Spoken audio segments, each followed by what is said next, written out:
ವೀಕ್ಷಕರಿಗೆ ನಮಸ್ಕಾರ. ಮಾರ್ಚ್ 6ನೇ ತಾರೀಕು ರಾಯರ ವರ್ಧಂತಿ ಉತ್ಸವ ಅಥವಾ ಗುರು ರಾಘವೇಂದ್ರರು ಹುಟ್ಟಿದ ದಿನ. ರಾಯರ ಹತ್ತಿರ ನಮ್ಮನ್ನು ನಾವು ರಾಯರ ಸೇವೆಗೆ ಸಮರ್ಪಿಸಿಕೊಳ್ಬೇಕು. ಅಂದರೆ ಯಾವ ರೀತಿ ಅಂದರೆ ರಾಯರ ಒಂದು ಮಂತ್ರ ಜಪ ಮತ್ತು ತುಪ್ಪದ ದೀಪವನ್ನು ಹಚ್ಚುವುದು, ಅವರ ನಾಮವನ್ನು ಬರೆಯುವುದು, ಅಷ್ಟಾಕ್ಷರ ನಾಮವನ್ನು ನಾವು ಬರೆಯುವುದು ಪುಸ್ತಕಗಳಲ್ಲಿ, ಅದು ಪುಸ್ತಕನೂ ಸಹ ಸಿಗುತ್ತೆ. ಇದು ಒಂದು ರಾಯರ ಸೇವೆಗೆ ಸೇರಿದ್ದು ಅಂತ ನಾನು ಹೇಳ್ತೀನಿ. ಯಾಕಂದರೆ ಎಷ್ಟೋ ಜನಕ್ಕೆ ಉಪವಾಸ ಮಾಡೋದು ಅದೆಲ್ಲ ಆಗಲ್ಲ.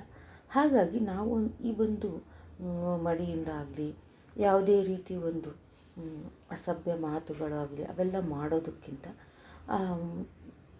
ನಮ್ಮ ಕೆಲಸ ಏನಾಗಬೇಕು, ರಾಯರ ಸೇವೆ ಮಾಡಬೇಕು ಅಂತಂದರೆ ನಮಗೆ ಏನು ಕೆಲಸ ಆಗಬೇಕು, ನಾವು ಯಾವ ರೀತಿ ಜೀವನದಲ್ಲಿ ಮುಂದೆ ಬರಬೇಕು, ಅದನ್ನು ಮಾಡಿಬಿಟ್ಟು ಆ ರಾಯರ ಒಂದು ಅನುಭೂತಿ ಹೊಂದಿದವರಿಗೆ ಇದರ ಒಂದು ಅನುಭವ ಆಗಿರುತ್ತೆ ವೀಕ್ಷಕರೇ.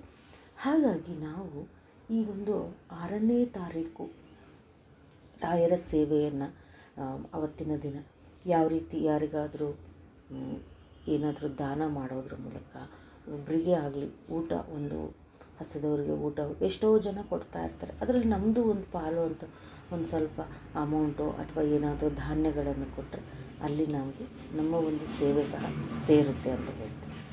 ಹಾಗೆ ಇವು ರಾಯರ ದೇವಸ್ಥಾನಕ್ಕೆ ಹೋಗೋದಕ್ಕೂ ಆಗಲ್ಲ ಅನ್ನೋರು ಈ ಥರ ತುಪ್ಪದ ದೀಪ ಹಚ್ಚೋದು, ಮಂತ್ರ ಜಪ ಮಾಡೋದು ಅಥವಾ ಒಂದು ಅಷ್ಟಾಕ್ಷರ ನಾಮವನ್ನು ಬರೆಯೋದು ಇದೆಲ್ಲ ಮಾಡ್ಬೋದು. ತುಂಬ ದೂರ ಇರುತ್ತೆ ಕೆಲವರಿಗೆ. ಹಾಗಾಗಿ ಇವನ್ನೆಲ್ಲ ಮಾಡೋದರಿಂದ ನಾವು ಒಂದು ರಾಯರಿಗೆ ನಮ್ಮ ಒಂದು ಸೇವೆ ಅಂತಲೂ ಹೇಳ್ಬೋದು, ಅಥವಾ ನಮಗೆ ಆಗಬೇಕಾಗಿರ್ತಕ್ಕಂಥ ಕೆಲಸಗಳು, ನಾವು ಅಂದ್ಕೊಂಡಿರೋ ಕೆಲಸಗಳು ಇದೆಲ್ಲ ಆಗುತ್ತೆ ಅಂತ ಹೇಳೋದಕ್ಕೆ ಇಷ್ಟಪಡ್ತೀನಿ ವೀಕ್ಷಕರೇ. ಇದೇ 6ನೇ ತಾರೀಕು ರಾಯರ ವರ್ಧಂತಿ ಉತ್ಸವ.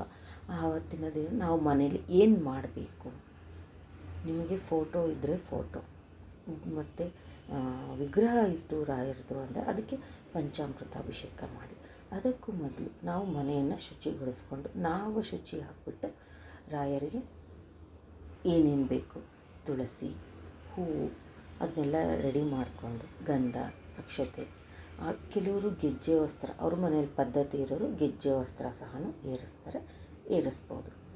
ಇಲ್ಲ ಅಂತಂದರೆ ನಾವು ಜಸ್ಟ್ ಫೋಟೋ ಇದೆ ಅಂತಂದರೆ ರಾಯರಿಗೆ ಎಷ್ಟೋ ದೇವಸ್ಥಾನಗಳಲ್ಲಿ ನೋಡಿರ್ತೀವಲ್ಲ, ಎಷ್ಟೇ ಚಿಕ್ಕದಿರಲಿ ಅಲಂಕಾರ ಮಾಡಿಬಿಟ್ಟು ಒಂದು ತುಪ್ಪದ ದೀಪವನ್ನು ಹಚ್ಚಿ ಅವತ್ತು ತಲೆ ಸ್ನಾನ ಮಾಡಿಕೊಂಡು ನಾವು ಪೂಜೆನ ಮಾಡಬೇಕು. ಇದೆಲ್ಲ ರೆಡಿ ಮಾಡಿಕೊಂಡು, ಹಾಗೆ ಈ ಒಂದು ನೈವೇದ್ಯಕ್ಕೆ ನಿಮ್ಮ ಮನೆಯಲ್ಲಿ ಈರುಳ್ಳಿ ಬೆಳ್ಳುಳ್ಳಿ ಹಾಕದೇ ಇರ್ತಕ್ಕಂಥದ್ದು ನಿಮಗೆ ಏನು ತೋಚುತ್ತೋ, ಗೊಜ್ಜು ಅವಲಕ್ಕಿಯಿಂದ ಮಾಡಿರೋ ಪ್ರಸಾದ ಆಗಲಿ, ರವೆಯಿಂದ ಮಾಡಿರೋದು ಸ್ವೀಟು ಎಲ್ಲ ಮಾಡಿಬಿಟ್ಟು ರಾಯರಿಗೆ ನೈವೇದ್ಯ ಮಾಡ್ಬೋದು.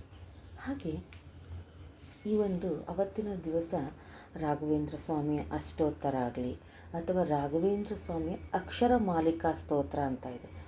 ನಾವು ಹೀಗೆ ಆ ಟು ಲಾವರೆಗೂ ಕಲ್ತಿದ್ದೀವಲ್ಲ ಅಕ್ಷರ, ಅದೇ ರೀತಿಯಲ್ಲಿ ಹೇಳ್ಕೊಂಡು ಬಂದಿದ್ದಾರೆ. ಅದು ಎಲ್ಲ ಇದರಲ್ಲಿ ಆಡಿಯೋದಲ್ಲೂ ಸಿಗುತ್ತೆ. ಆಮೇಲೆ ಸ್ತೋತ್ರಮಾಲ ಆ್ಯಪ್ ಮಾಡ್ಕೊಂಡಿರ್ತೀರಲ್ಲ ಅದರಲ್ಲೂ ಸಹ ಸಿಗುತ್ತೆ. ಇದನ್ನೆಲ್ಲ ಹೇಳಿಕೊಂಡು ನಾವು ರಾಯರ ಒಂದು ಕೃಪೆಗೆ ಪಾತ್ರರಾಗೋಣ ಅಂತ ಹೇಳೋದಕ್ಕೆ ಇಷ್ಟಪಡ್ತೀನಿ ವೀಕ್ಷಕರು. ಮತ್ತೆ ಮುಂದಿನ ವಿಡಿಯೋದಲ್ಲಿ ಸಿಗೋಣ. ಧನ್ಯವಾದಗಳು.